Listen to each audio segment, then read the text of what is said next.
राधे राधे। दोस्तों, आज हम बात कर रहे हैं मंत्र जप माला। यानी हम जिस देवता की पूजन कर रहे हैं उस देवता की किससे पूजा करना चाहिए, किस माला से उसकी पूजा करनी चाहिए, किससे उनका जाप करना चाहिए। आज हम उसके बारे में बात करेंगे। कुछ लोग क्या, जैसे अपने पास गिनने के लिए कुछ होता नहीं है तो माने किसी ने सिक्के रख लिए, किसी ने कुछ जो सामग्री हुई, दाल चावल जो हुआ उस साथ में रख ली, उससे वो काउंटिंग कर लेते हैं। इसके लिए अपने को क्या है, कर माला भी बोलते हैं। आपके पास कुछ भी नहीं है तो आप कर माला के द्वारा क्या कर सकते हैं, उनकी गणना कर सकते हैं। कर माला में गणना करना अलग ही है कि आप ऐसे गिन लेंगे, 1 2 3 4 5 6 7 8 9 10। इस तरह से आपका ये पूरा ये करमाला रहती है। करमाला से आप उनकी काउंटिंग करते चलते हैं। करमाला की काउंटिंग अलग रहती है, आप देख सकते हैं। अभी हम बात कर रहे हैं कि जब करने के लिए आप बैठ रहे हो तो उसका बैठने का एक विधान है कि हमें कैसे बैठना चाहिए। जब हेतु आप ऐसे बैठे कि शांति, आयु, कर्म, रक्षा, पुष्टि और विद्या इत्यादि के लिए, प्राप्ति के लिए हमें क्या करना, उत्तर मुख। जैसे 4 दिशाएं, पूरब, पश्चिम, उत्तर और दक्षिण। तो हमने बोला आपको शांति चाहिए, आयु चाहिए, कर्म चाहिए, रक्षा चाहिए, पुष्टि चाहिए, विद्या चाहिए इत्यादि की आदि की प्राप्ति के लिए हमें क्या कहिए, उत्तरमुखी। या किसी को वशीकरण के लिए है पूर्वमुखी, और अभिचार कर्म के लिए दक्षिण मुखी, तथा धन प्राप्ति के लिए पश्चिम मुख होकर जप करना उचित रहता है। चारों दिशाएं, चारों दिशाओं का सबका अलग अलग है। एक बार मैं रिपीट फिर से बताता हूं। अगर आप उत्तर मुख बैठे हैं तो उत्तर मुख बैठ करके आप विद्या अध्ययन के लिए, आयु के लिए, शांति के लिए, रक्षा के लिए, ये आप उत्तर मुख की साइड, उत्तर की साइड मुख करके बैठे। और अगर किसी को वशीकरण के लिए है तो आप पूर्व मुख के लिए करके बैठे। अभिचार कर्म में बैठना है तो आपको दक्षिण मुख के लिए करके बैठना है। और धन प्राप्ति के लिए आपको अगर जाप करना है तो आपको पश्चिम मुख करके बैठना है। पश्चिम मुख बैठने के लिए आसन, आसन पर बैठे।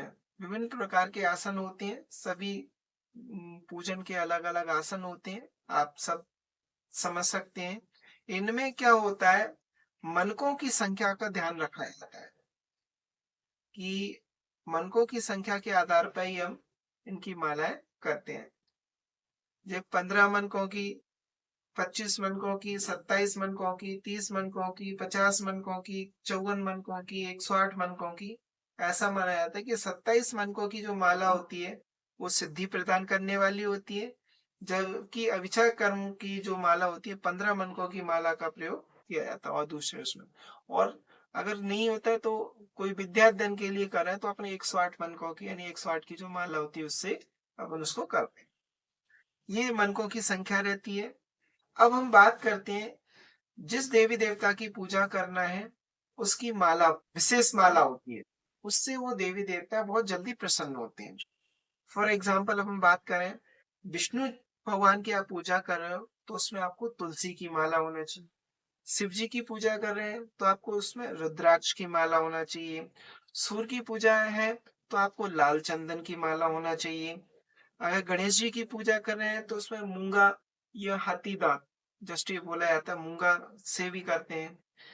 लक्ष्मी जी की पूजा कर रहे हैं तो आपको कमलगट्टा या स्फटिक या लाल चंदन, इससे अपन लक्ष्मी जी की पूजा जाप कर सकते हैं। बगलामुखी का अगर अपन पूजन कर रहे हैं तो वहां पे हमें हल्दी की गांठों की माला होती है, उससे पूजन करना चाहिए। गायत्री का पूजन करना है तो वहां पे हमें स्फटिक की माला का प्रयोग करना चाहिए। तारा का पूजन करना है तो वहां शंख के माला का पूजन करना चाहिए। त्रिपुर सुंदरी का है तो वहां लाल चंदन या रुद्राक्ष की माला का प्रयोग करना चाहिए। दुर्गा माता की पूजा करना है तो वहां पे भी लाल चंदन या रुद्राक्ष की माला का यूज करते हैं। श्री कृष्ण का है तो आप बैजंती माला या से पुत्र जीवा से भी कर सकते हैं। श्री राम जी की पूजा करना है तो आप तुलसी की माला होना चाहिए। हनुमान जी की पूजा करना है तो लाल चंदन या रुद्राक्ष की। अगर हम देखा जाए सभी में ज्यादातर लोग क्या करते हैं, रुद्राक्ष की माला का ही यूज करते हैं क्योंकि वो सबसे सही मानी जाती है।